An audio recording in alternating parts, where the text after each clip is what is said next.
আচ্ছা, যেটা সবথেকে বড় কথা, 'প্রজাপতি 2' এর মতন ছবির ক্ষেত্রে তো আমরা এ ধরনের গান এক্সপেক্ট করি না।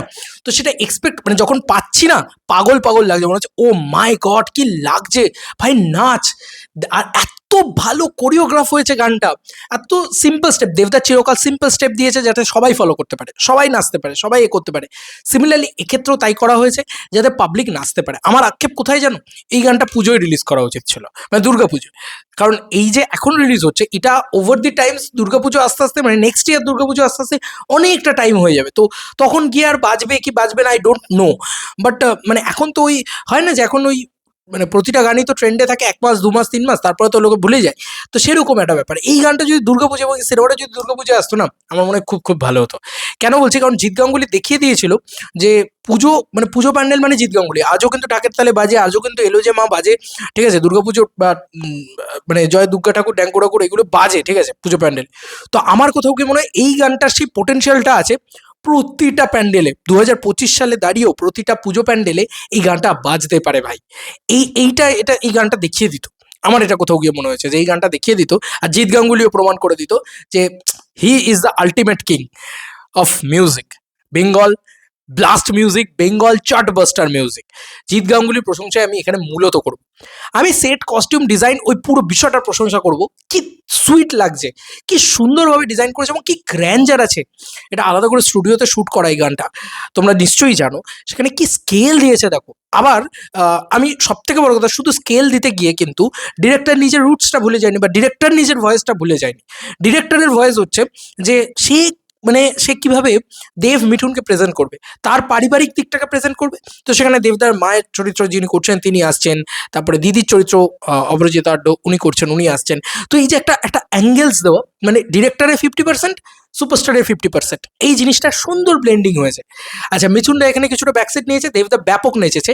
কোরিওগ্রাফির প্রশংসা করবো, সম্ভবত বাবা যাদব, আমি যদি খুব ভুল না করি, জানি না, আমি বলতে পারবো না কে কোরিওগ্রাফ করেছে, ডেফিনেটলি এখানে লেখা থাকবে। এখানে কুমার শানুর প্রশংসা তো করবোই, তার আগে একটুখানি কোরিওগ্রাফারের কথা বলে নি। গানটা কোরিওগ্রাফ কে করেছে দেখি দেখি দেখি, জানি না, মানে আমি এখানে তো খুঁজেই পাচ্ছি না, ওয়েট ফর ইট। যাই হোক, মিউজিক ইয়ে সব দেখতে পাচ্ছি, বাট কোরিওগ্রাফার দেখতে পাচ্ছি না। হায় রে, এডিটার, অ্যাসোসিয়েট ইয়ে, আমরা বাবা যাদব ধরে চলছে, ঠিক আছে?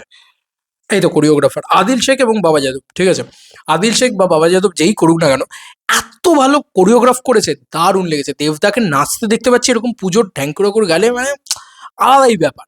ধুনুচি ফুনুচি ওই জায়গাগুলো দারুণ করেছে। এবং তুমি যদি ভালো করে লক্ষ্য করো, গানটার আর্কটাও ওরকমভাবে যায়। আমরা ছোটবেলায় দেখতাম না যে ৩টে স্ট্র্যাঞ্জায় গান হতো। প্রথমে গানটার এ হতো, তারপরে একটা গানের মিড পোর্শন আসতো, আর ফাইনালি লাস্টে ওই গানটা ব্যাকগ্রাউন্ডে বাজতো আর সবাই ওই ধুনুচি নিয়ে নাচানাচি করতে করতো। মানে ওই ভাইবসটা পিওর দেখিয়েছে, পিওর রেখেছে ওইটা। ওই সোলটা রয়েছে গানটার ভিতরে, সব থেকে বড় কথা। মৃণালদাকে দারুণ লাগছে দেখতে। এবং কুমার শানুর কণ্ঠ, একটা একটা ব্যাপার রয়েছে, কুমার শানুর কণ্ঠ নিয়ে তুমি আমি কথা বলতে পারি না। তো সেই কণ্ঠটা দারুণ, ওয়েল কোরিওগ্রাফড অ্যান্ড ওয়েল শুট, এটাও বলতে হবে। মানে শ্যুটটাও খুব সুন্দর করেছে, দারুণ লাগে। মানে হয়তো মেবি পিছনে হয়তো মানে প্রচুর মানে ডান্সার্স নেই, কিন্তু এত সুন্দর করে শ্যুট করেছে যে মনে হচ্ছে যেন পিছনে আরো অনেক ডান্সার্স রয়েছে। তো এটাও না একটা আলাদা একটা ক্রেডিট বলা চলে। দারুণ লেগেছে, সিরিয়াসলি বলছি।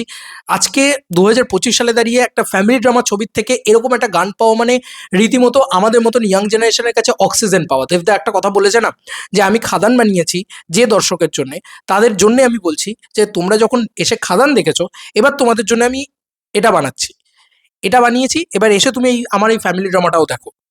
আমি তোমাদেরকে হতাশ করব না। তোমরা যেরকম খাদান দেখেছো, তোমরাও তো এই মানে তোমরা তো ফ্যামিলি ড্রামা পছন্দ করো না, এসো, এসে দেখো। তোমাদেরকে আমি হতাশ করবো না, তোমাদের জন্য অনেক কিছু রয়েছে। সেটা খুব সুন্দরভাবে উঠে আসে। দারুণ হয়েছে গানটা, সিরিয়াসলি বলছি। এই গানটা আমার মানে কি বলবো, প্লেলিস্টে তো থাকবেই। এবং এই গানটা রীতিমতো নাচের গানই হয়েছে, বারবার বলছি, এবং পুজো প্যান্ডেলে বাজার মতন গান হয়েছে। এত ভালো লিরিক্স, এত ভালো সুর, এত ভালো এভরিথিং, মানে এত এত মজা লেগেছে না। আর সিরিয়াসলি বলছি, এই গানটাকে না আলাদা করে ট্রিট করা যাবে না। এই গানটাকে এরকম বলা যাবে না যে এই গানটা ভালো খারাপ। এই গানটার সাথে না নস্টালজিয়া মিশে রয়েছে।